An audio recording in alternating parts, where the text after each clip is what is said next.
Okay, so good evening, everyone, and a very warm welcome to everyone who has joined us here today.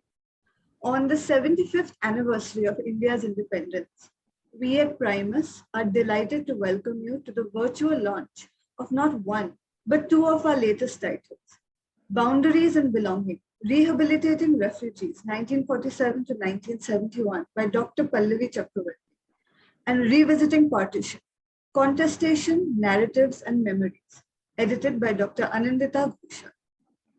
The two volumes we are here to commemorate today both offer in-depth research on the partition of India. However, each of these volumes is unique in its own right and focuses on different aspects of this seminal event in the history of the subcontinent. Boundaries and Belonging chooses not to dwell on the carving out of India and Pakistan's political borders and instead explores the mass migration that occurred in the aftermath of partition and how these refugees were perceived in the two newly established countries. Dr. Chakravarty's research documents the difference in policies implemented for refugees from West and East Pakistan and explores how the nascent Indian state developed rehabilitation measures for them, leading to decisions on the crucial issue of citizenship. Revisiting Partition offers us glimpses into not only the national, but provincial and local undercurrents that affected the everyday lives of the population during this tragic event. It weaves narratives from both the western and eastern sides of the country, and even examines the experience of the people in the Northeast, an area that has not received considerable attention in this field. The contributions in this volume give us insight into the continuing influence of partition on generations even today.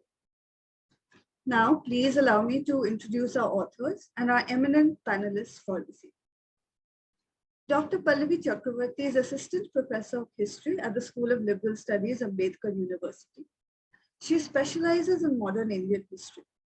Her areas of interest include partition studies and forced migration studies. Currently a junior fellow at Nehru Memorial Museum and Library, she has published articles in several peer-reviewed edited volumes and presented papers on partition, refugees, and gender and conflict at national and international conferences. Dr. Anindita Ghoshal is Associate Professor of History at Diamond Harbour Women's University, Kolkata. Her area of research includes partition and refugee studies, with special emphasis on Eastern Northeastern India and Bangladesh. Currently, she is co-investigator on a research project titled Reckoning in Refugee-dom, Refugee Voices in Modern History, 1919-1975, under the aegis of the School of Arts, Languages and Culture at Manchester University. Dr. Ghoshal's first monograph, published in 2020, is titled Refugee, Border and Identities, Rights and Habitat in East and Northeast India. Our first panelist this evening, Professor Peter Getrell, is Emeritus Professor of Economic History at Manchester University. He is one of the founding members of the Humanitarian and Conflict Response Institute at the university. In 2009, Professor Gatrell was elected Fellow of the British Academy. For over 20 years, he has been working on the history of population displacement in the modern world and has published academic volumes as well as books for a wider audience. Two of these well-known volumes include The Unsettling of Europe, How Migration Reshaped a Continent, as well as The Making of the Modern Refugee. Having worked on collaborative research projects on state building and social identity, as well as campaigns with the United Nations on refugees, Professor Gatrell can undoubtedly provide us with a distinctive point of view on partition and the ensuing refugee crisis. Our second speaker, Professor Celine Mishra, is professor at the School of Liberal Studies, Ambedkar University.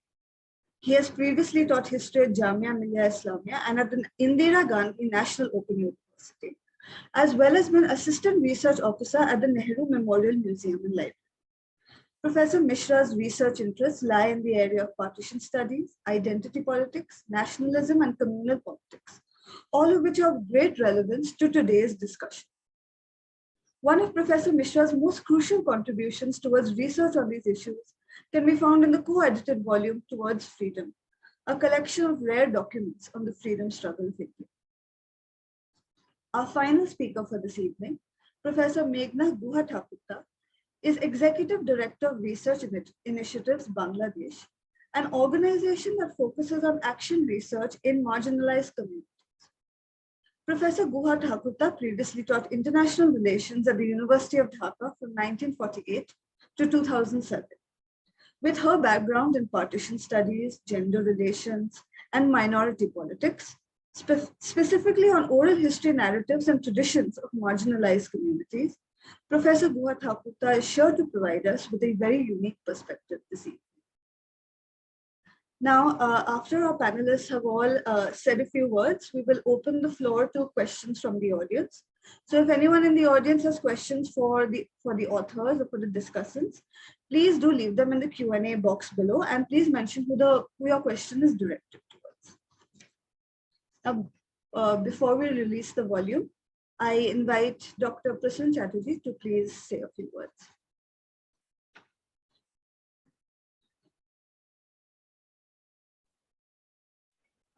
Thank you, Jyotika. I welcome you all to the launch of the two books and our discussion today. There are a few reasons why we chose to launch these two books together, and we were delighted when our eminent panelists agreed to share their observations for these works today evening. In the last 2 decades, as the research on partition has moved from the mainframe of the split of the two nations to multiple registers of recognition of ruptures, in the 75th year of independence, it is also important for us to remember these painful experiences to understand territorial and administrative divisions against the human experiences which are involved in such changes.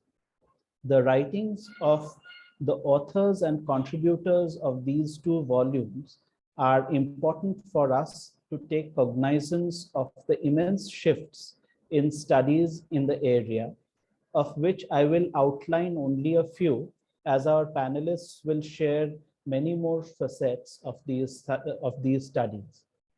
I would like to only point out 5 features of these studies which reflect the new inquiries.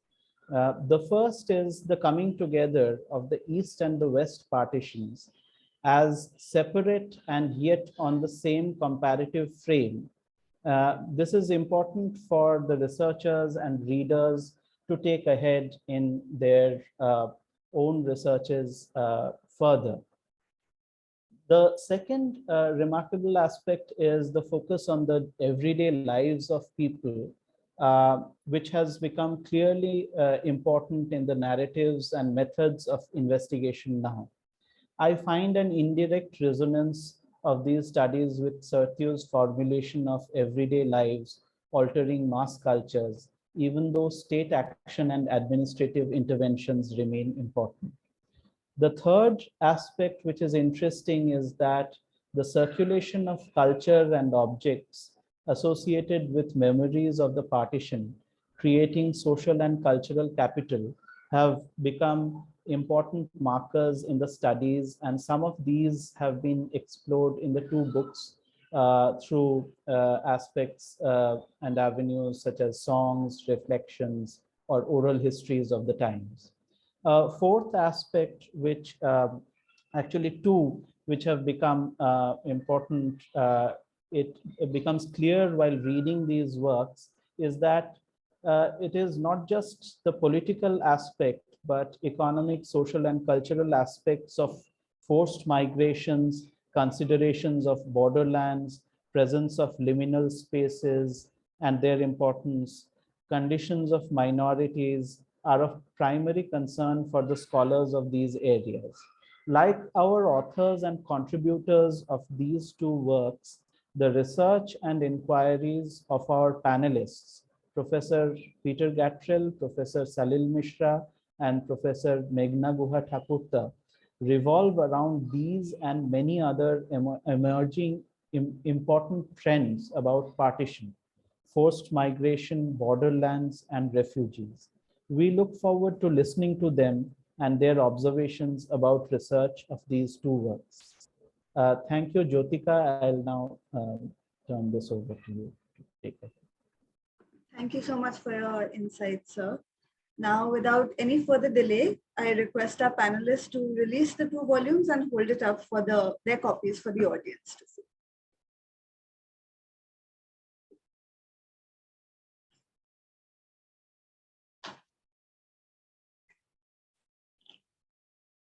Thank you so much. It's so wonderful to see all of you with the books. So now we can start, and I now invite Dr. Pallavi Chakravarty to start us off this evening and introduce her volume. Thank you, Jyotika. First of all, I would really like to thank Team Primus for giving. I mean, there are book launches, but we are absolutely early career scholars. To give us this platform is I'm really thankful for that. I thank the panelists, those very senior scholars and widely accomplished, and yet having found time to read my work and discuss. So I'm really thankful to all of you. Now, regarding my book, within the historiography of partition, it comes under that history, which looks at what is Wazira Zamindar has called as the long partition. So we have moved on from discussing what led to partition, or even looking at what partition actually meant, to now looking at what partition actually led to. So that is where I started focusing on the aspect of rehabilitation of refugees. And I wanted to look into Delhi city especially, but through the, as and when I started finding resources, and mostly the first oral evidences that I got was a complete ignorance in this side in Delhi of the refugees coming from East Pakistan. The most common reference is to, okay, you're talking about the refugees who came after the 1971 liberation war. So what I did find is that, whether it is through these oral correspondences or it is even in the archival sources, if you see the documents, there is a clear distinction with respect to refugees coming from West Pakistan and those coming from East Pakistan. So I thought this could be probed further. Now, I look at this comparison from 2 perspectives. One is the perspective of the state, how the state differentiated or how the state looked at this 2 migration differently, and how they tried to legislate policies or use terminologies which were differing in the case of refugees coming from West Pakistan. I looked at Delhi, and for refugees coming from East Pakistan, I studied the case study of rehabilitation in Kolkata. So from the state perspective, what I found is that, rehabilitation is important to look at, because whereas Radcliffe line defines the territories, what the rehabilitation program does is that it creates who is going to constitute the nation, who is going to be in, who is going to be out. And not only that, but also the cognitive maps. So not just the long partition, the difference between the us and the them also in many ways comes out of this rehabilitation program if you look at it in detail. So I have looked at 4 aspects which I have compared: the defining of the term refugee from West Pakistan and East Pakistan. Secondly, how the evacuation process was done, whether there was an evacuation at all in the East, the comparison over there. And then I have also looked at the whole aspect of the rehabilitation, the relief work that was done. So acts which were passed for one set of refugees, not passed for the others, or not applied in one context or the other. That is how I've looked at the comparison from the state perspective. Then I have also compared it in terms of not just from above, the view from below. So refugee response to the state defined rehabilitation measures. In that, what I saw is that there are similarities. I mean, there is most important power is that of refugee individual agency. But at the same time, one thing that I noticed is that whether you become a compliant refugee, the transition from refugee to citizenship, whether it is a compliant process or whether it is a process of conflict. So the compliant refugee or the conflicting refugee, that I saw is very much a result of the state policies as well as post reception. So the larger argument by looking at the refugee response to the rehabilitation measures, I hope I have tried to look at it from this perspective, that where there is a hospitable condition provided by a willing acceptance of the incoming refugees by the state and the host society, you find a greater compliance and smoother assimilation of the refugee. Whereas where it is temporary, or where it is felt that that there is some sort of not hospitality, rather hostility, there one finds that there are more situations of conflict and the right to get relief, that sort of a situation which emerges. So I have looked at rehabilitation from the point of view of the state, from the point of view of the refugee responses, and compared it using my archival sources from Delhi and from Kolkata.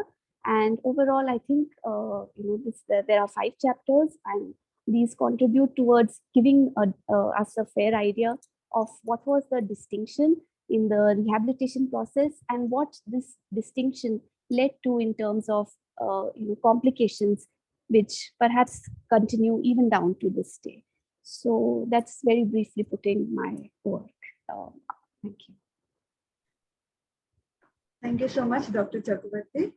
I now invite Dr. Anindita Ghoshal to address the audience. Thank you so much. At the outset, I wish to thank the wonderful team of Primus with whom I have worked for this volume. I personally want to thank Mr. V.N. Verma sir and Dr. Prasun Chatterjee for their kind trust in me, Miss Jyotika Mantasa, as I worked with her for so long, and Sonmitra, Obhijit, and Mr. Bhaskar Ghoshal.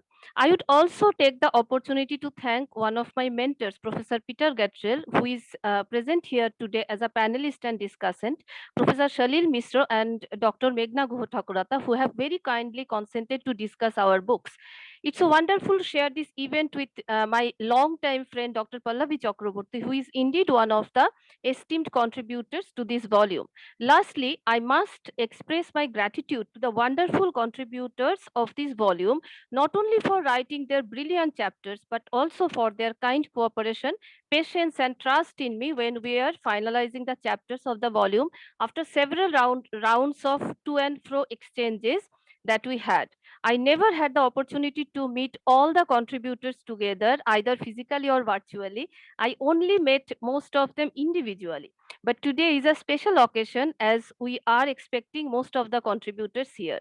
Now let me come to the part of introducing the volume when it's a very difficult task to do it alone. Ideally, some contributors would join in to make this process a more representative one, but the format of today's event doesn't allow that. So let me try my level best to introduce the volume. This volume originates from a conference that we had at my university, Diamond Harbour Women's University, in August 2017 to commemorate the 70th year of partition. It's a pleasant coincidence that today we are celebrating the 75th anniversary of freedom. Unfortunately, however, this volume focuses more on the painful side of 1947, which talks about partition as a long-drawn process. We picked up some select papers from that conference, and the rest of the papers we separately commissioned. Let me discuss the parts that that were disturbing me when I was trying to conceptualize this volume. So the first question when what I asked myself, that why is another volume on partition required when there are already so many books in the market? And the second question was more relevant, was that how do we organize this volume? In reality, the answer to the first question actually led me to the answer to the second question. We decided to include areas, regions, issues that had not received enough attention. I also decided to write one general introduction and 5 subsection introduction, so that the readers understand what they will read in each subsection very clearly. I believe this thinking process on the organization of the subsections gave our volume a definite shape, a different character and identity among the thousands of edited volumes on partition. So we decided to talk about, in the section 1, it's on partition's long shadow, community relations, belongingness, and others. Eminent historians like Shekhar Bandopadhyay, Shipra Mukherjee, Pallavi Chakravarty Ghoshal, who is present here, Tista Das and Nandini Bhattacharya, they actually contributed in this particular section. The second section is entirely on Northeast India, and the name of that subsection is Partition in India's Northeast, Marginality versus Marginalization. In this particular subsection, Professor Sajal Nath, Dr. Binayak Datta, Dr. Gorki Chakraborty, and Dr. Surendra Chaudhuri, they actually contributed their articles. The third subsection is very important and very different, as I feel, as it's on Pakistan and Bangladesh and partition in narratives, words, and images. Here, Professor Said Firdaus, Dr. Rituparna Dotto, and my mentor, my supervisor, Dr. Urvi Mukhopadhyay, they have contributed their chapters, and I also have written one chapter in this particular subsection. The fourth subsection is on partition and West Bengal, borders, refugees, and political movements. Here, Professor Rupkumar Barman, Dr. Devdatta Chaudhuri, Shubhasree Ghosh, Dr. Shubhasree Ghosh, and Dr. Kakali Mukherjee, they have contributed articles. The fifth subsection of this book is also very, very interesting, and it's very important, I think, that it is actually, I named it as in conversation with Tanvir Mokammel. As you all know that Tanvir Mokammel is very eminent. He got Ekushe Padak in Bangladesh, and he actually he has probably 6 cinemas, 6 films, documentary films on partition. And I have worked with Tanvir in a documentary film as a researcher called Shimanto Rekha. So I think this interview is also very, very important, important addition to this volume.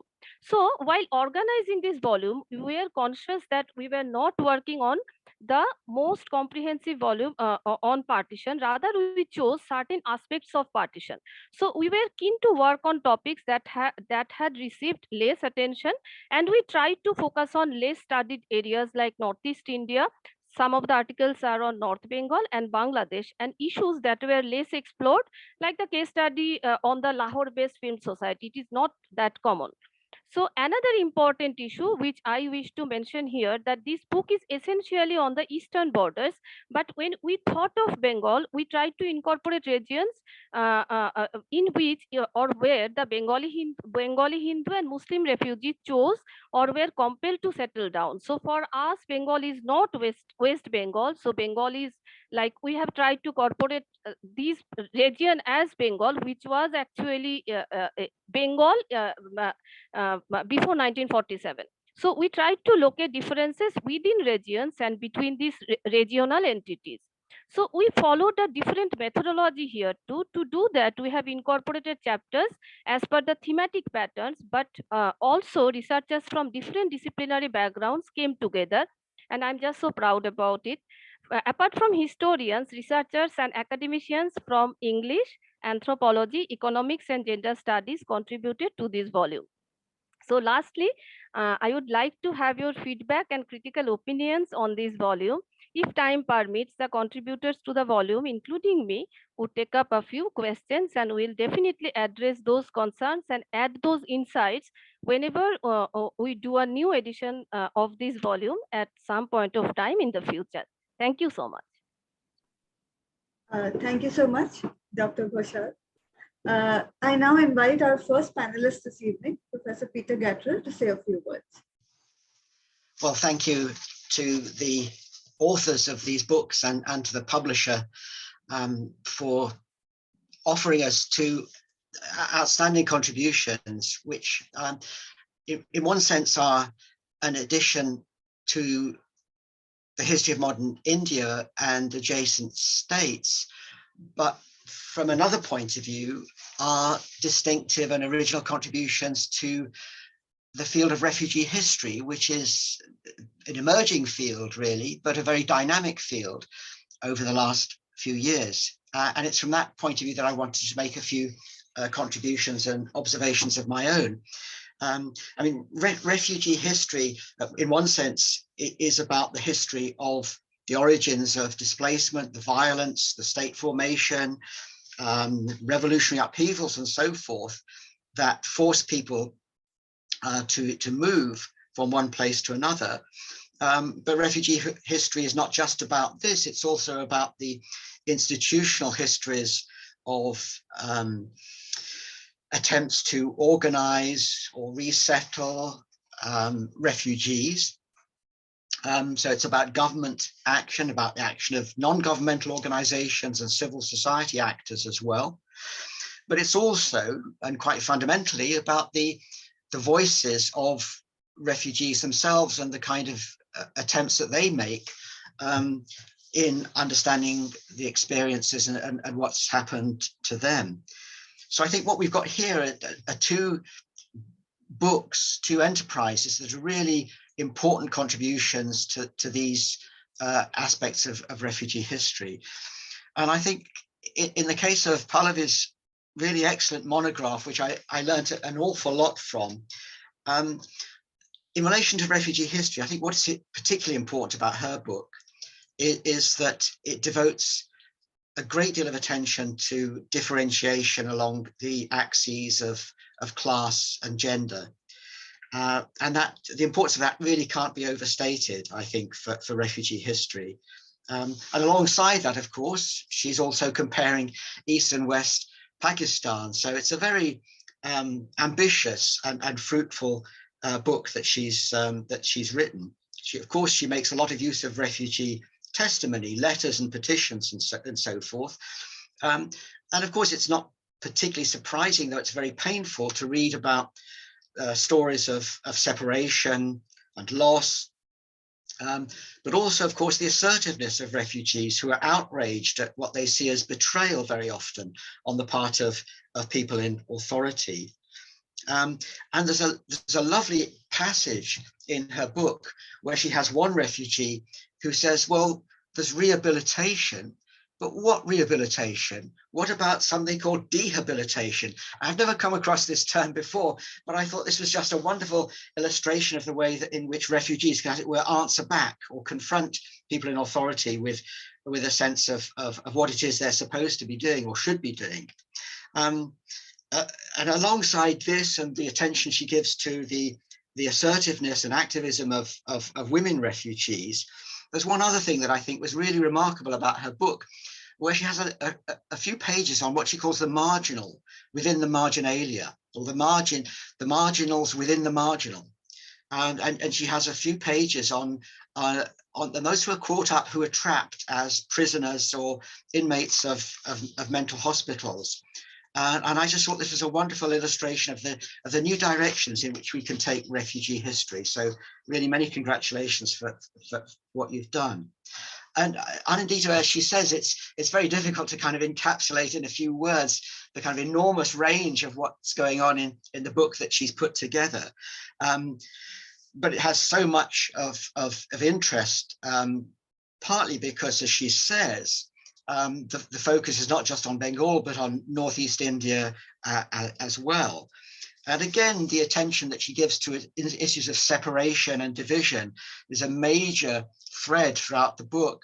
And there's this wonderful illustration, which I think other people have spoken about, of people whose homes, the front door looks on onto one country, and the back door looks onto another. So it's a kind of, not just symbolic, but tangible indication of what's meant by separation and division. One other thing that's perhaps worth mentioning is that she has this extraordinary interview that she conducts with the filmmaker Tanvil Mokhawal, who's got a very resonant series of reflections about displacement. But overall, I think what I took away from this book is the importance of not neglecting refugee politics. Politics in its broadest sense is something that matters not just to the state or to political actors locally, but to refugees themselves. So it's another contribution that really enriches refugee history. So to sum up, refugee history, we should fly the flag for refugee history. And if we're flying the flag, we can put it firmly on the ground and say, here are two books that make landmark contributions to that subject. So thank you very much. Thank you so much, Professor Getrell. I now request our second panelist, Professor Celine Mishra, to address the audience.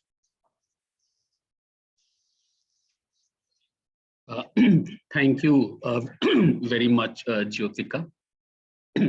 Well, these are two extremely important books, and it is obviously not possible to do any kind of justice to them within a space of 10 minutes. So what I will therefore do is to make some bland, generic statements about what these two books by Anindita Ghoshal and by Pallavi Chakravarty. Pallavi Chakravarty is a friend and colleague. I cannot resist the temptation of pride at this fact, so I just have to say, sorry, Anindita. I would like to talk about what these two books represent at the level of ideas and what their place is in the social science literature on partition studies. Well, I think the two books have a common concern. Put together, they represent a particular statement, a very definite, very coherent statement. It is not a paradigm shift, nor is it a cognitive breakthrough, but it's also not more of the same thing. It's also not merely the empirical demonstration of some grand ideas already on the ledger book of the partition studies, that these books are not. I think these books represent a significant shift. That shift has been underway for some time in the core concerns of partition studies. You see, after partition happened, it was met with total silence from social scientists and historians. There were stories, there were novels, there were poems, but not really history. When historians turned to the scene, when historians entered the scene of partition studies, sometime in the 1960s, a kind of high politics took over. Such were the times, those were the times of high politics. So the role of significant groups and individuals, the role of the colonial state, where does the story of partition begin, what caused it, and the two narratives of independence and partition, they were also joined together to produce a single narrative. So there was this whole range from total silence to quote unquote guilty men of India's partition to joint narratives of independence and partition. There has been this long journey. Now I think the ledger book of partition studies, ledger book of ideas on partition and ideas and possibilities has been enriched a great deal by new initiatives, new interventions, and the two books that we are discussing, they represent the new initiative and the interventions. Now, how has it worked in these two books? Now, if the various themes, sub-themes, and the ideas on the partition are treated like a pack of cards, let's say, then a lot depends on how you deal and shuffle the pack of cards. Depending on how you shuffle the pack of cards, you would get different kinds of combinations. So it's not something from out of the pack of cards, but very new possibilities and alignments within the same pack of cards, depending on how you shuffle it. For instance, it's not about what caused partition, but what partition caused. It is not so much about what went into the partition, but what came out of it. It is not so much about partition as the culmination of a grand, long process, end of a story, but rather a beginning of a new story, in many ways a continuing story. So partition not as the culmination, but as the starting point. Partition not as an episode, however significant, but actually a continuing process. So when you shuffle the pack of cards and when you shift your questions around, then these kinds of changes become important. Not the mobilization of people in the partition movement, that was the earlier approach, but the movement of people, forced movement, involuntary movement across the borders. Refugees. Now, who were these people? Who were these people who were moving across the border? Were there refugees Were there migrants? Were there new citizens making demands, making claims on the state? Were they infiltrators? So much depended on where they were, what time it was, and their self-image could undergo a change. They could be refugees or they could be migrants. There was a very different profile of the refugees. There were different roles performed by these refugees. There were different activities. Sometimes the activity varied from which side of the border you were, the western side or the eastern side. Which caste group did the refugees belong to? Were they early refugees or late refugees? Did they migrate immediately after 1947, or did they migrate, let's say, 15, 20 years later? The destinies and life histories of many of these groups, many of these refugees, hinged so very significantly on these crucial issues. East versus West, early versus later. Which caste groups are these upper caste groups who are coming early, who receive one kind of treatment, or are these low caste groups marginalized who may not even be landing in Calcutta or indeed in Bengal elsewhere? So much depends on it. So there are a whole range of variables which the books go into. Some part of Anindita's book and almost all of Pallavi's book take up this very, very important aspect of the refugee question. And finally, not so much the role of the colonial state, as was the case earlier, but the role of the nation states rather, in both Punjab and Bengal, at least in India. Why was it that the state had different priorities on its eastern borders compared to its western borders? Why did the state behave in two very, very different manners? Did the state privilege actual violence to psychological violence and trauma? Was there a case of relegating to relatively less important cases of actual trauma and psychological violence, much of which happened on the eastern border, as Pallavi's book points out? What was really the link between evacuee policy, refugee policy, and rehabilitation policy of the state? How is one impacting the other? How is one feeding into the other? These, I think, are some of the very, very important ways in which the pack of cards has been shuffled and reshuffled. It has been reshuffled, to be precise. The centrality of Pakistan, of course, centrality of partition, of course, remains. That has not gone away. But there are very, very different questions which are now being asked. So the pack of cards is being shuffled in very important and in very creative ways, taking forward the story of the partition. I think the two volumes have added some very important ideas and some very important binaries to the ledger book of partition studies. Now, what are these important additions which are there? Firstly, not just the East versus West binary that is somewhat old, but there is a new binary between boundaries and frontiers. State systems create boundaries, but for people, zones and frontiers are more important, and they treat them as such, and they travel across. So if you want to understand the movement of the people, priorities of the people to and fro, then a straight boundary line does not help. What helps much more is this notion of zones and frontiers.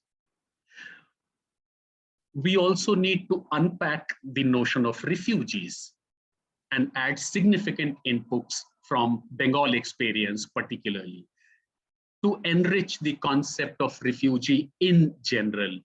You see, Eurocentrism in concept making is not dead. We can still have Eurocentric concepts, but it's very, very important to bring the experience, concrete empirical experiences from our examples of Punjab and Bengal, which are now available, and they would enrich the concept of refugees. We also need to enlarge the picture, bring new regions of the Northeast into the picture, particularly Assam. And that is what Anindita's book does. So our regional imagination around partition, that also changes. It's not just Punjab, it's not just Bengal, it's much, much larger. It's also Assam, it's also Northeast. Also, the two books bring to the ledger book the political manifestations of the dislocations caused by the partition. So political movements, struggles of identity, struggles for justice, and so on, which have continued. There is a whole section in Anindita's book on this. And finally, the Bangladesh interlude, if I may call it, the 1947 to 60 to 71. What happened in the 50s and 60s in Bangladesh? What happened as far as the making of the Bangladesh was concerned? It's obviously, it is either an independent theme or a sub-theme, which also emanated from 1947. So this big reality of 1947 needs to be imagined and needs to be seen in such a way that it also includes the Bangladesh experience, the Bangladesh story within its fold. So all in all, extremely important volumes. They have a lot in common. They may have been written independent of each other, but lots and lots in common. And the two volumes have enriched partition studies by bringing to the ledger book of partition studies some very, very important ideas. And of course, others will now take forth from here and enrich the partition studies. Thank you very much. Thank you so much, Professor Mishra. I now invite our final panelist this evening, Professor Guha-Thakurta, to say a few words. Okay, can you hear me? Yes, ma'am, we can hear you clearly. Yes, we can. I'm afraid you won't be able to see me because I'm in total darkness right now. Of all times, I'm experiencing load shedding here. So as long as you can hear me, just think you're listening to the radio. So thank you very much, all the authors and the editors, as well as the publisher, for producing such two great books and allowing me to read them. So it was a great pleasure reading them. Let me start with a little story because my work on partition actually fell side by side with the 50th anniversary of your independence. And so I remember giving my first lecture in Kolkata on family histories of the partition in 1997. And soon after it was published, it was later published, but incidentally, Urvashi Bhutalia was also with me on the 50th anniversary. And again, incidentally, she was also with me in another seminar on the 60th anniversary of independence. And that was in the Goethe Institute. And I remember telling Urvashi that, Urvashi, when you wrote this book, The Other Side of Silence, I mean, did you think that, when we met on the 50th anniversary of independence, did you think that 10 years from then, we will still be writing about it or be asked to talk about it? And Urvashi said, no, I didn't. And it's getting even more and more, from the 50th to the 60th, it was even more. And now, incidentally, we're in the 75th anniversary and we are still, and now you can see by these two books how far partition studies has commenced, what kind of, the multidimensionality of the studies that are being churned up through on partition is phenomenal.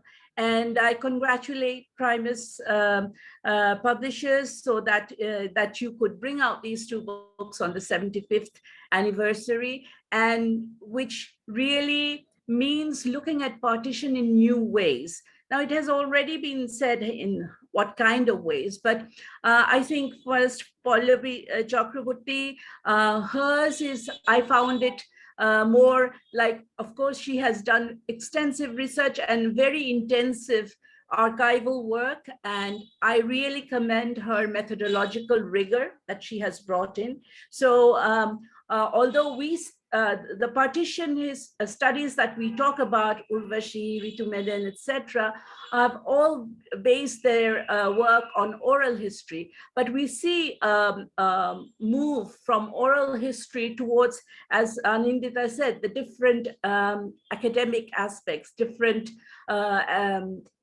disciplinary. It's become multidisciplinary, and it has brought in all the disciplines in its rigor, in its utmost rigorous form. And so I see that in Pallavi's work. Of course, it has been produced as a thesis first, and hence the rigor.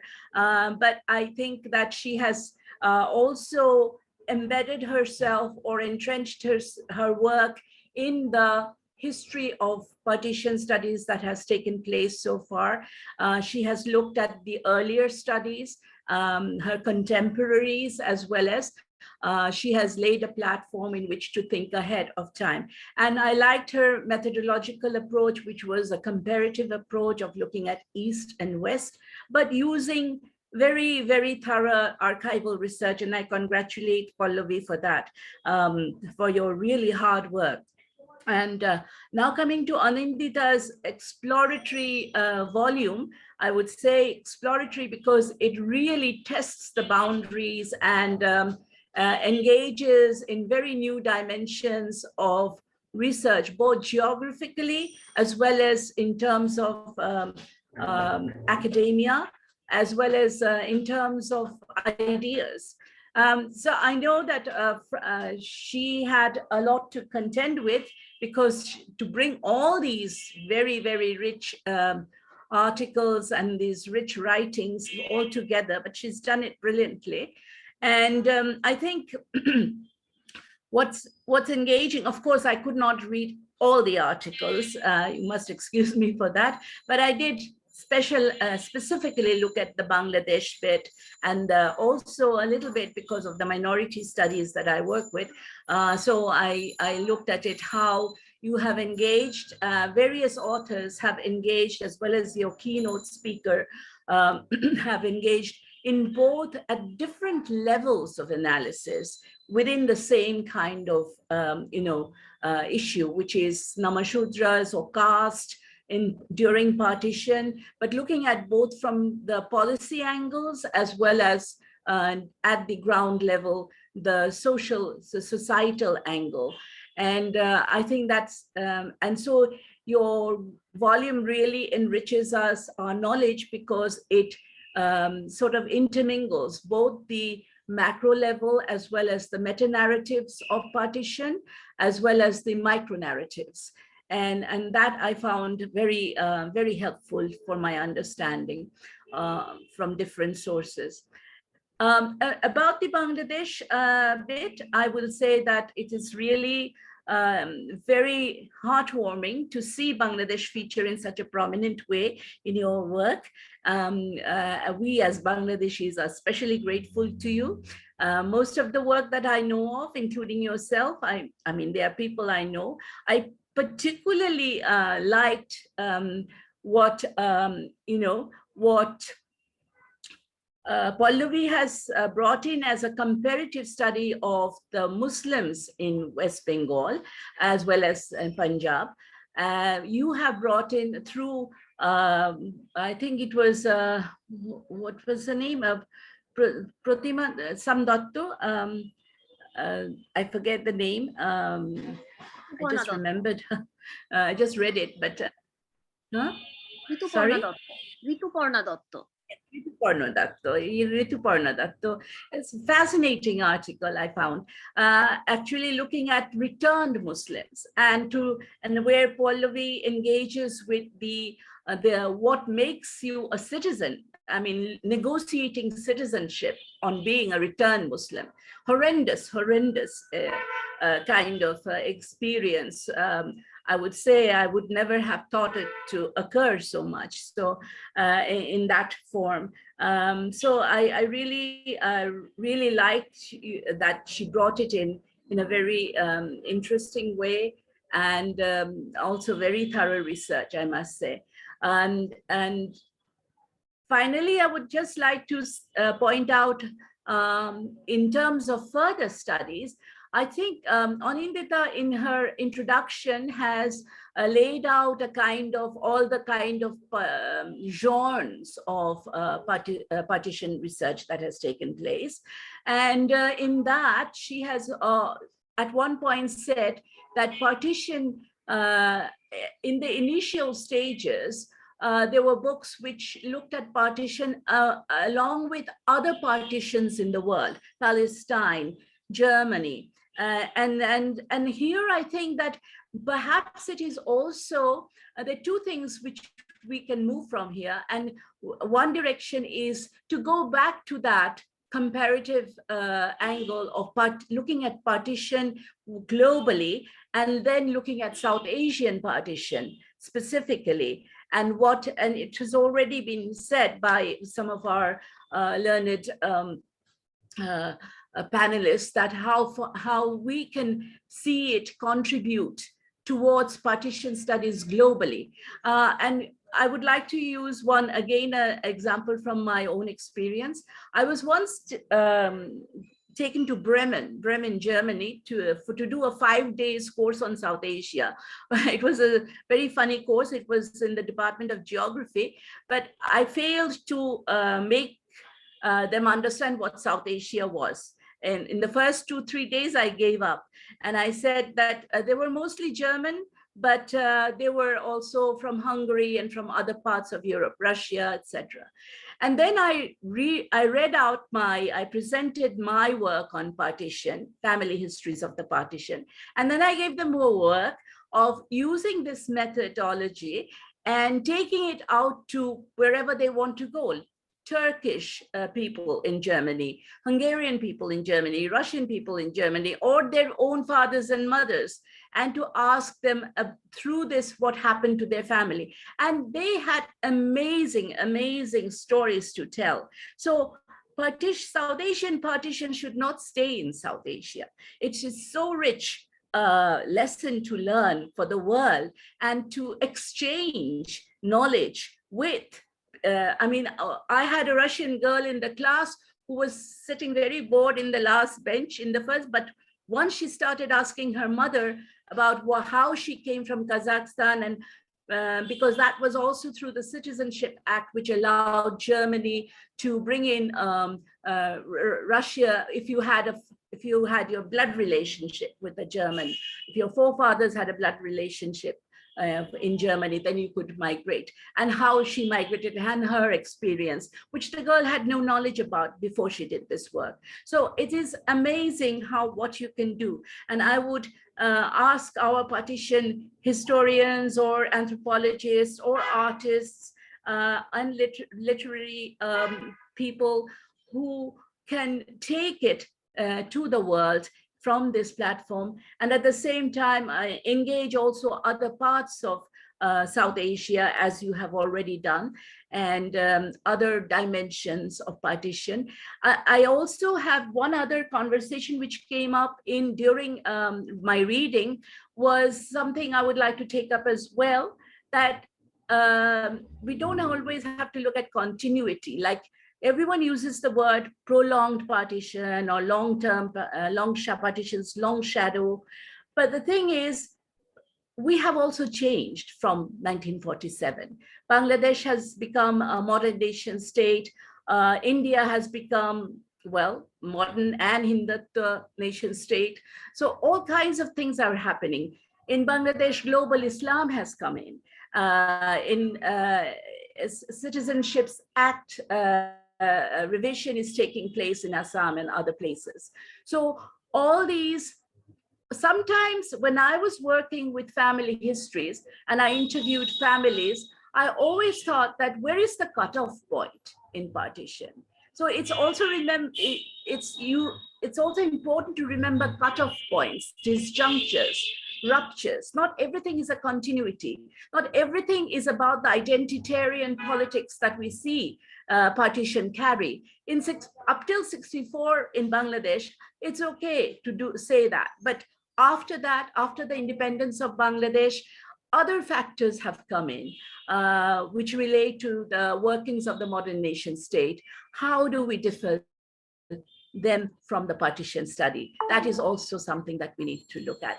Thank you again all very much. I'm sorry I had to speak in the dark, but I hope I have brought in some light with my presentation. Thank you. Thank you so much, Professor Guha-Thakurta, for speaking despite all the issues you're facing with your electricity. Thank you so much. So we have time for a few questions now. So I'd like to read them out and direct them towards the authors and our panelists. So our first question, I think, is in the context of the discussion that we've had on some aspects of partition's continued effect on generations today and on the countries today. So Jayant Bose says, he believes partition is a reflection of the British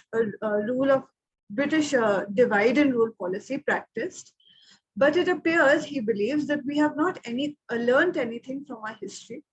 The same thing is happening today, where every attempt is being made to breed a culture of separation among communities. So I think this is like an open question. So could the authors please comment on this? If we could start with Dr. Chakravarty and then go to Dr. Ghoshal after that. Right.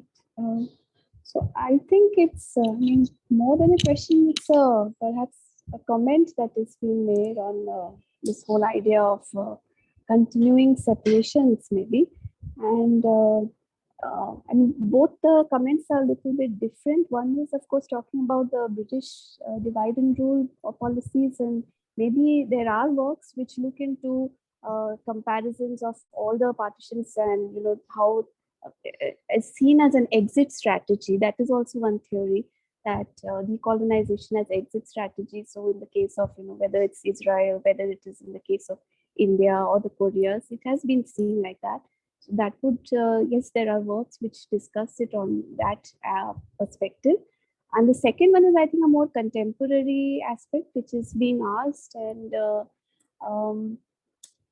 yeah, the current situation, as if we see the news reports also coming from Bengal, there is this sort of, you know, that partition as a motive is being picked up and, you know, being used even for contemporary issues, I think. So, I mean, that would be my observation. But I think the one which we are discussing relates more to the first comment, and the contemporary one is something which doesn't really fall in the same context as being discussed in terms of British divide and rule policy.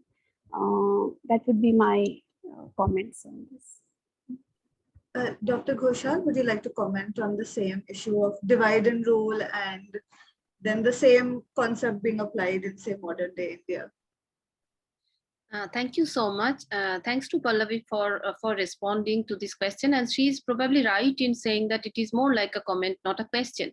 But the first part of this comment, we actually can discuss a lot of things related to this. We can discuss the impact of colonialism, the process of decolonization, and lots of other things. But I really don't agree with the fact that the British rule was the only factor behind the divide and rule policy. As in my first monograph, I have written so much about it, as how Congress, Hindu Mahasabha, and Muslim League, they were actually an essential, very essential part of this divide. So I don't agree with that idea. And from actually mid 1930s, so it was actually these leading political parties. For them, it was like a deal that after bargaining with the Raj, who will get a better deal, and it got prominent after the 1942. So that is my study. So I entirely don't agree with that. But about this recent day politics, yeah, since I work on Northeast and since I work more on Assam, and I keep on writing in different like mediums, including newspapers. So I feel that our separatist politics or something like that is still there.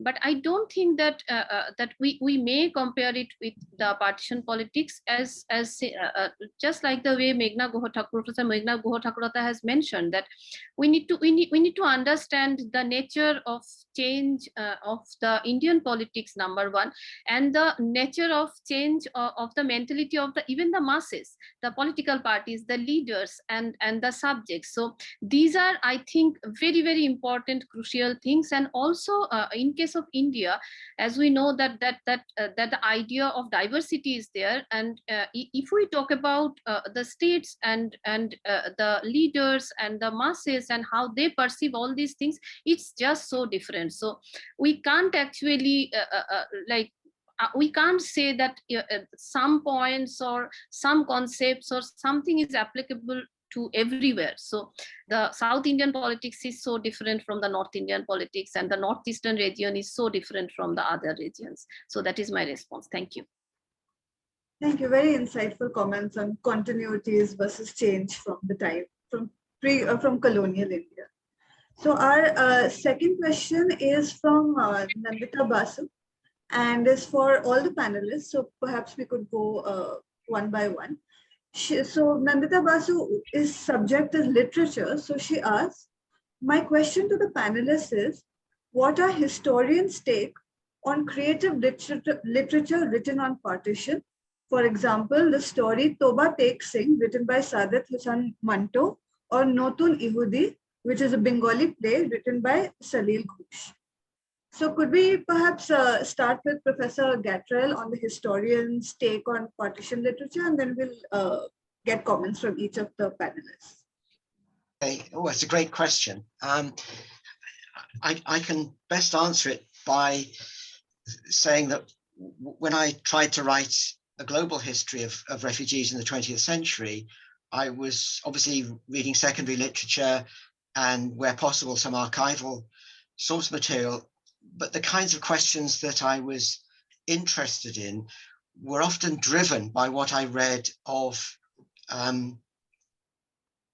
poems, plays, novels, songs, and so forth that came out of different sites of displacement. So it's a way of kind of, I suppose, shaking up one's ideas. You know, that the source material might point in one direction, and then you read a piece of creative writing, and it makes you sort of look at the source material in different sorts of ways.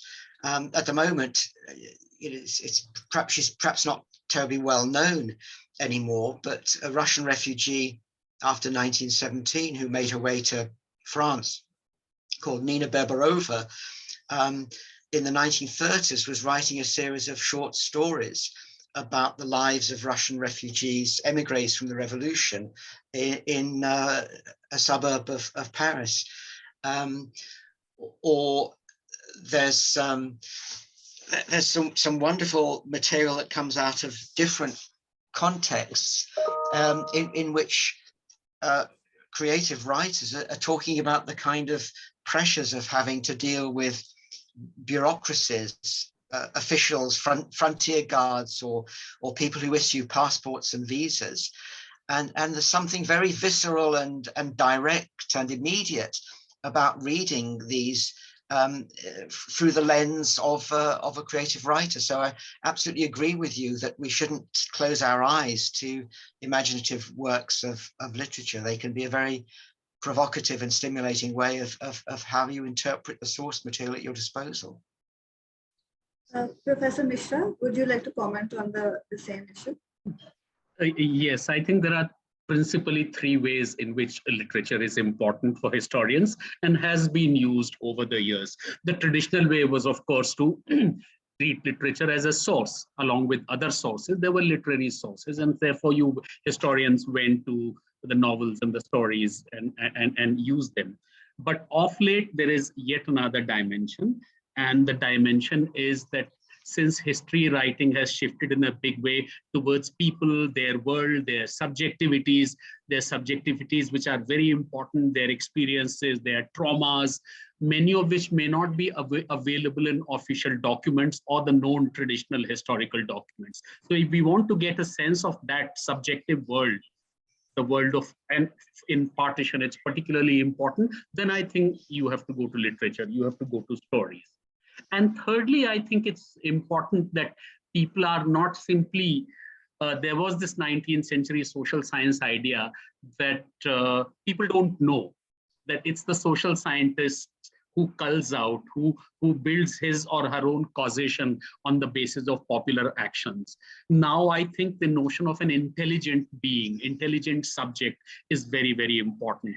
And so this subjectivity, which is also rooted in individual experiences, which is also very important and which is also available to the historian. So we've got to really use that. So in that sense, for these subjectivities, for these experiences, for these perspectives rooted in experiences, and for these very deeply personal experiences and world and emotions and loss and so on, I think literature is extremely, extremely important. So now literature gets used in very, very innovative way. It was always used, but in one kind of way, but there is now a whole range of ways in which literature has become important. Stories have become important to the historians and other social scientists. Thank you.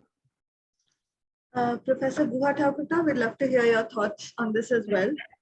Well, very briefly, because most of our panelists have really engaged with it.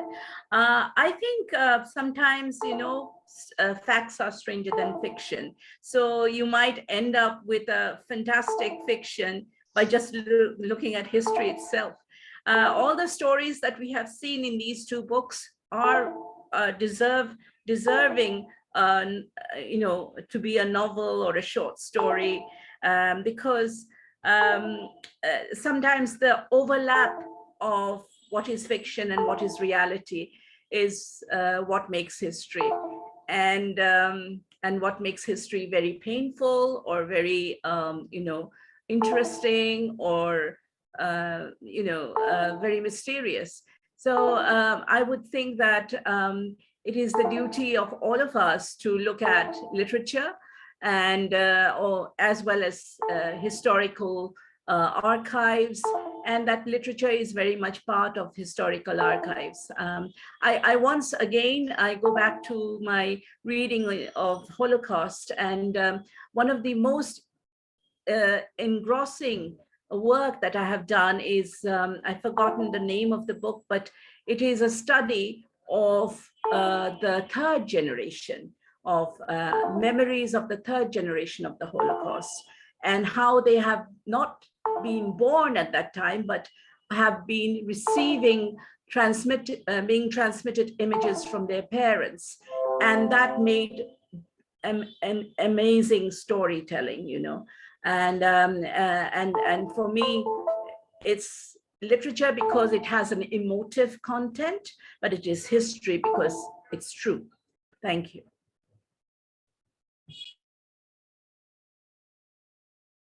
Thank you to all the panelists for their views on this issue. So our next question is for Dr. Ghoshal. So Shumala Mukhopadhyay asks, what challenges in particular did you face to connect the chapters of the volume thematically, given the vast issues, the number of issues that the book addresses? And he also asked, if you were to point out a critique of your own book, what would you say? Thank you so much, Shumalo, for your question. It was very challenging actually when I tried to like thematically imagine that what should be the subsections and how will I like make this subsection. So it was very, very difficult, as I have mentioned, that it is actually an outcome of a conference that we organized in 2017. But what I did now, so first I read all these chapters, articles, and then I decided the sub themes, and then I actually commissioned some of the articles, as I felt like that this can be a thematically subsections, and maybe I can incorporate like some issues. But when I felt like, thanks for the second part of the question actually, when I felt like that something was missing, so I asked myself that what was that what was missing from this volume. So I feel that one write-up should be there who lived in West Pakistan, and or like lots of Bengalis, they had to migrate to East Pakistan, Bangladesh after 1971, and who were there in West Pakistan. I saw some of the archival documents in Bangladesh and some of the legislative assembly debates. I got some mentions. So I think if I could incorporate that kind of a source, so that would be wonderful. As when I read works of Anam Zakaria, like the way how a West Pakistani tries to see East Pakistan or East Bengal. So I think it's fascinating, as we always perceive things, or we always try to see partition or the liberation war from a view or from a prism. So I think that part is kindly problematic. But in my case, when I thought that this case might be, this case will be problematic for my own volume. So first, what I did, I have decided to write something on that northeast section. Then I decided, no, I will write on that Bangladesh section, number one.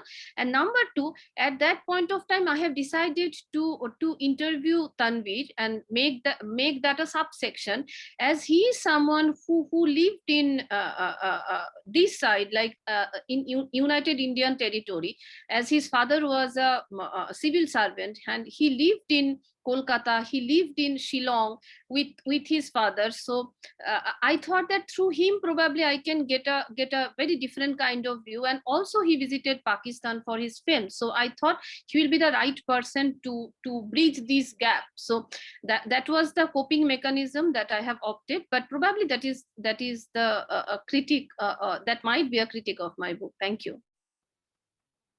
Thank you so much, ma'am.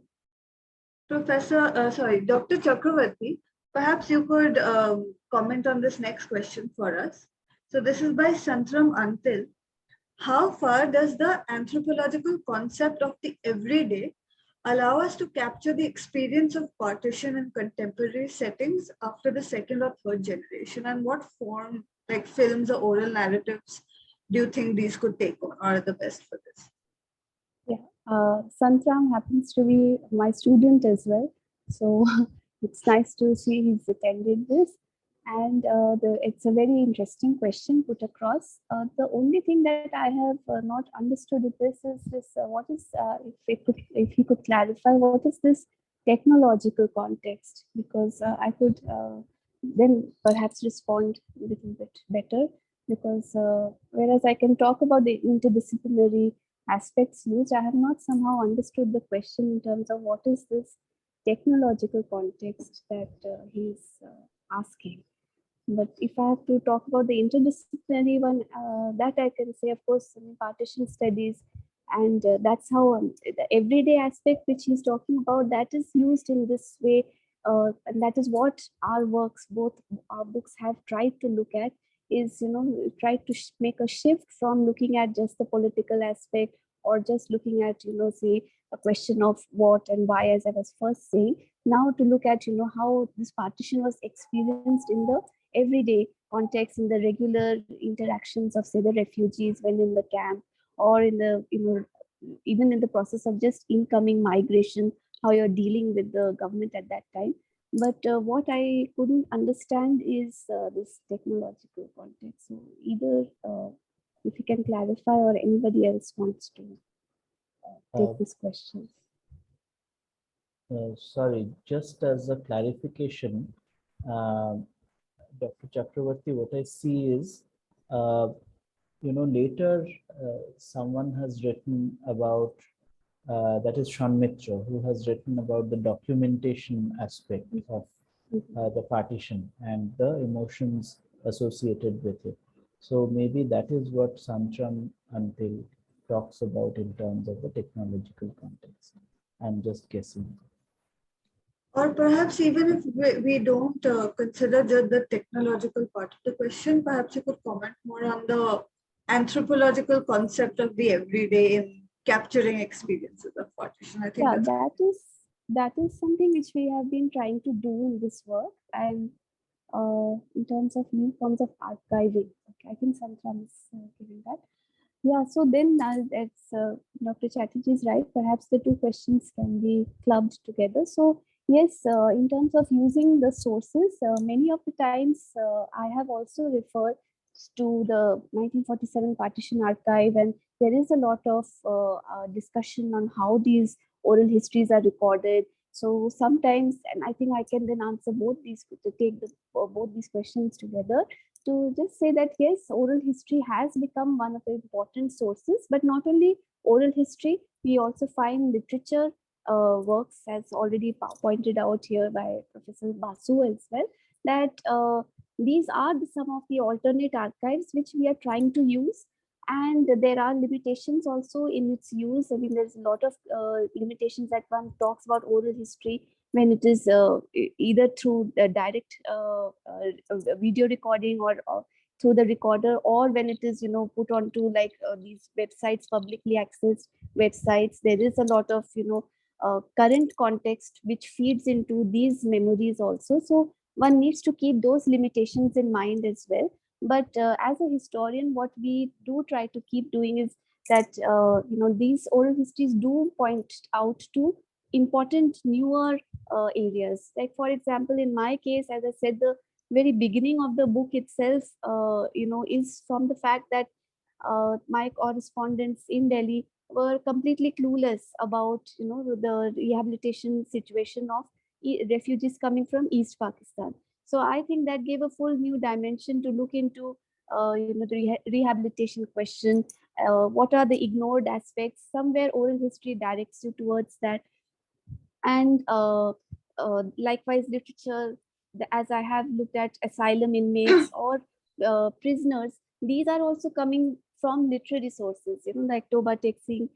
In many ways, that gives us a clue that perhaps we need to look further and search if there are documents or archives which can, validate this kind. So somewhere history and these alternates, the archival documents and the alternate archives, as we call, somewhere they do correspond with each other, interact with each other, and either we look into the archival sources and then explore through the alternate archives the questions which come across from the written document, or from the archive, from the alternate sources, we go back to the archives and try to explore or whatever has come out from these alternate archives. And generational, intergenerational, of course, there are works which have looked into these generational memories. Professor Guha-Thakurta herself was speaking about it. So context also matters in any work on history. Things keep, what earlier would be our feelings for 1947, the earlier generation would feel. In case of rehabilitation also, I can tell from my own research that the elderly inmates of these refugee colonies, they have a different approach. Their identity with vis-a-vis politics or vis-a-vis, nostalgia, their memories are different of 1947 in comparison to what the second and third generation has got. So I think, if that answers the question, there is a lot of borrowing that one does from the archival and the alternate archives, and context becomes important when we are looking at generational memories. Thank you so much, Dr. Chakravarty. We have quite a few more questions, so let's go through them. This is for all the panelists, so please feel free to comment on this. Why is the partition of Punjab given more importance than the partition of Bengal? Why is the west side given more importance than the east in terms of archival records and other media?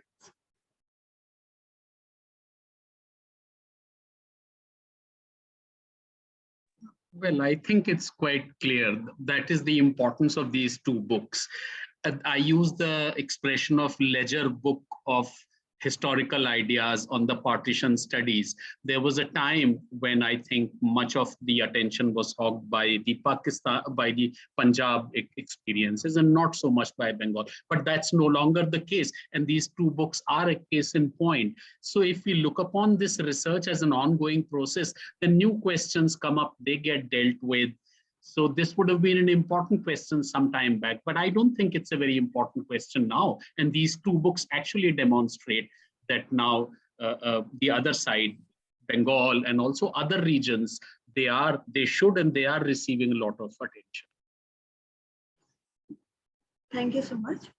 We have a question about oral history narratives. So perhaps Professor Guha-Thakurta could give us her views on this. The question is, while framing a historical document based on oral narratives, is there a chance that documentation skews away from being factual and is influenced by emotion? So does it get a bit more emotion? And is there a chance that we forget the political connotations that partition carried? So do we sometimes tend to ignore archival facts in favor of emotion? Does that happen? Well, there are lots of debates and controversies about oral history, so I'm not going to go into those.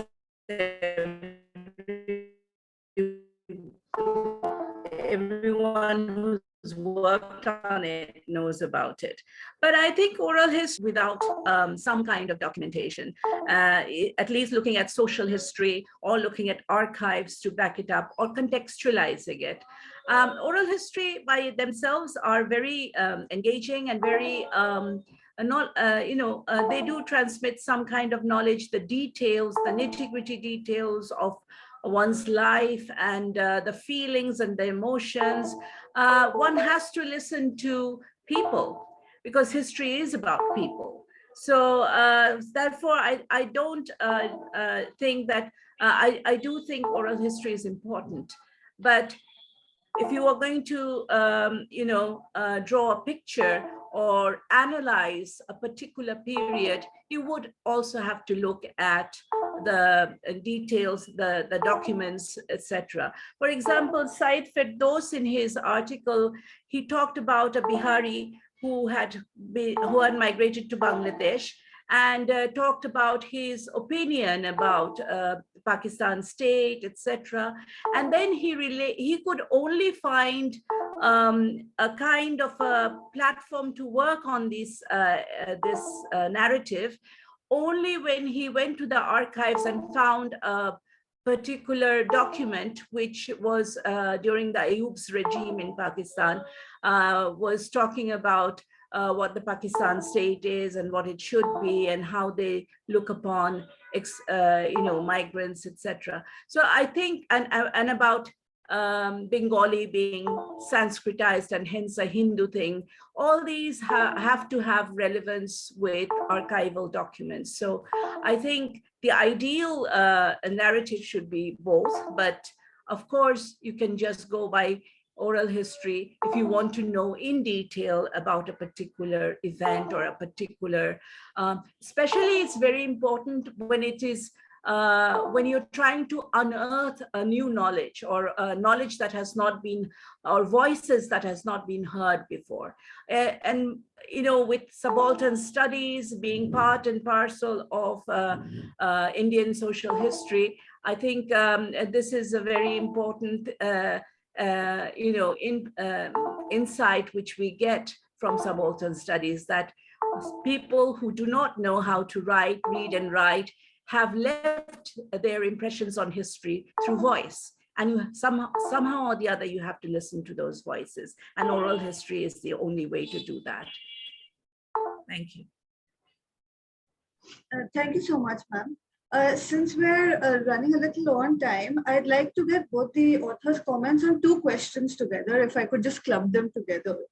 The first question is, Dr. Shitapa Das asks, in the conventional narrative of Bengal partition, there's an agreement that it was fear psychosis that stimulated migration rather than actual violence. What is your thought on this? And the second question is by R. Chaudhary.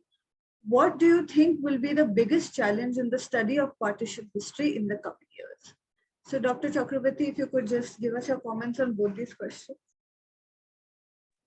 The first one, Dr. Shutapadas, that is what I have worked on, and also what is the work of Hemanti Roy as well, regarding violence. And we have seen that there is a different definition. There is something as real violence, and there is also what is seen in the East as perhaps psychological violence. And this reflects even in the literature of from both sides, if we see. So, but does one form of violence become lesser violence? That I think is not what should be, the perspective of the state. And perhaps one sort of violence which is not very much visible, not very much, because what happened in Punjab is gruesome and, at the level of almost, it's always compared to genocidal violence. Whereas Bengal, because of the presence of Gandhi, did not see that kind of violence in 47. It eventually, there are phases that are marked, but still people coming in, I think that is also some kind of violence which perhaps doesn't fall under the conventional definition of violence, but yet there is very strong push factors which brought people in this side, or which took people from this side to even East Bengal or East Pakistan of that side. So either ways, my understanding is that should not belittle the conditions of migration, whether it is real or psychological violence. On either side, I feel that was very important theme which I discussed even in my book. Regarding the biggest challenge which is there in partition studies, one thing which I personally faced is that whereas it's easier for us located in India to research on across the East and West Bengal border, India-Bangladesh study. One thing which we are not able to do is with India and Pakistan, because we don't really have access to the sources over there. I'm sure if those sources, and because after all in partition, a lot of sources got divided as well, archival documents also got divided.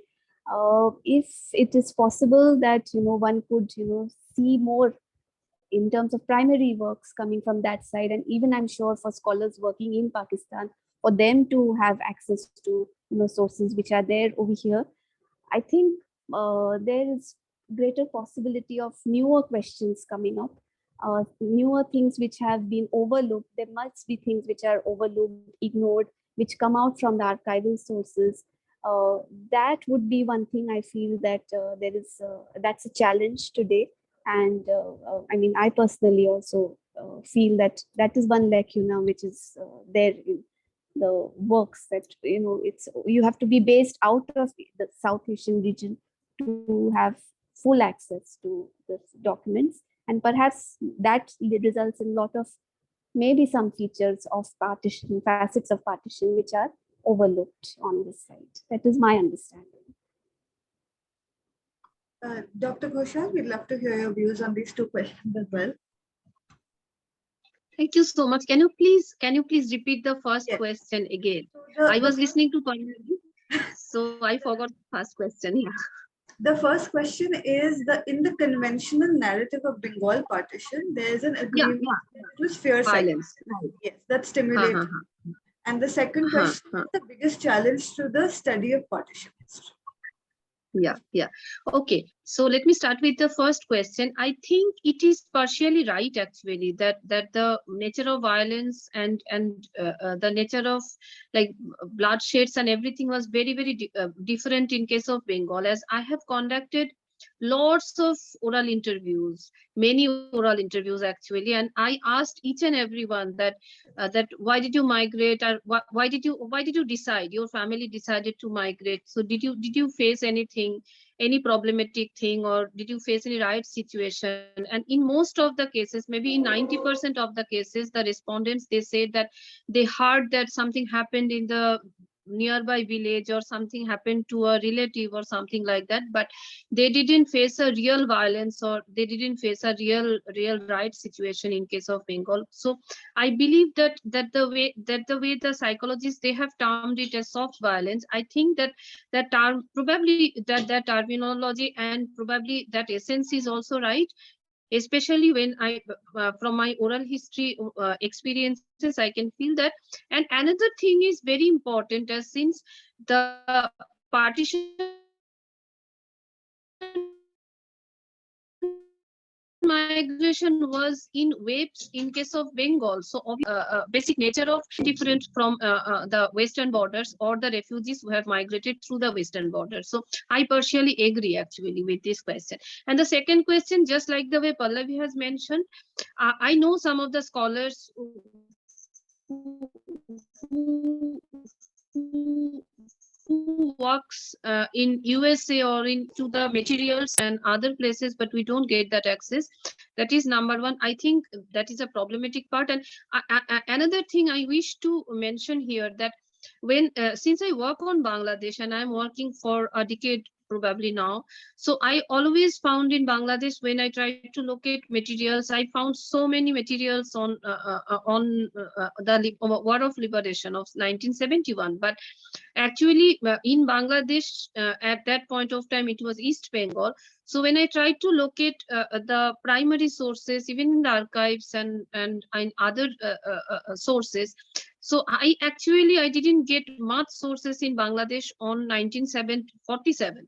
So I think that is another problematic part. I think that the way they have kept the materials, or probably, I don't know, Meghna will be the right person to comment on that, but I really struggled to, I wrote a few actually articles on the Muslim refugees or on Bangladesh or on the policies of Pakistan on East Bengal. So I actually struggled to get materials. So I think that is another challenge. The researchers, especially who are working from Bangladesh right now, I know many of them who is doing PhDs in different universities of Bangladesh. I think that is also a challenge, that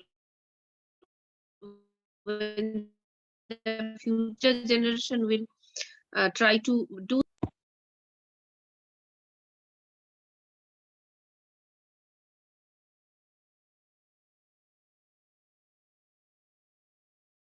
Oh, sorry, Dr. Ghoshal, you froze there for a second. Were you still continuing? Oh, I think since those materials are not available in Bangladesh on 1947 or after 1947, I saw just some of the materials in the archives. So I feel that that is another problem, since the partition study is growing in Bangladesh, and I know many like research scholars who are trying to do a PhD on the impact of partition in the Eastern Bengal or Bangladesh. So I think that is another challenge for the historians, for the political scientists, as well as for the social scientists to conduct research on partition who are perceiving it from Bangladesh. So I agree with Pallavi's point about Pakistan, and I want to add this dimension as well. Thank you. Thank you so much. I'm afraid that's all the time we have for questions today. So I invite Dr. Chatterjee now to give the vote of thanks. Thank you, Jyotika. From Primus Books, I would first like to thank the audience who have listened to an evening of wonderful discussion with rapt attention. We hope you like reading the book as much, the two books, after these observations by the scholars on our panel. This is the appropriate stage and occasion to thank Mr. Shugat Jain, the Managing Director of Primus and Ratnasagar Books, who follows and supports his father, Dr. Dhanesh Jain's vision, and whose constant support and encouragement, even during these trying times when we emerged from the pandemic, has helped us keep publishing quality research and keep bringing them to the readers. I would like to thank our eminent panelists, Professor Peter Getrell, Professor Celine Mishra, and Professor Meghna for their meticulous and unique observations on the two books. We express our gratitude to them for taking out some of their valuable time to be here today and present us with their views about boundaries and belonging and partition revisited. We would like to thank Dr. Pallavi Chakravarty and Dr. Anindita Ghoshal for publishing their new and prolific research from Primus books. Our thanks are due to all the contributors who contributed with their articles for the volume Partition Revisited. We are grateful to Mr. B.N. Verma, head and founding editor of Primus Books, for being here with us today and for his selection of these books for the Primus Publishing Program. Thank you all for being with us here today. Thank you. Thank you. Thank you so much, everyone. Have a good evening. Thank you. Thank you. Thank you, everyone. Bye-bye. Bye-bye.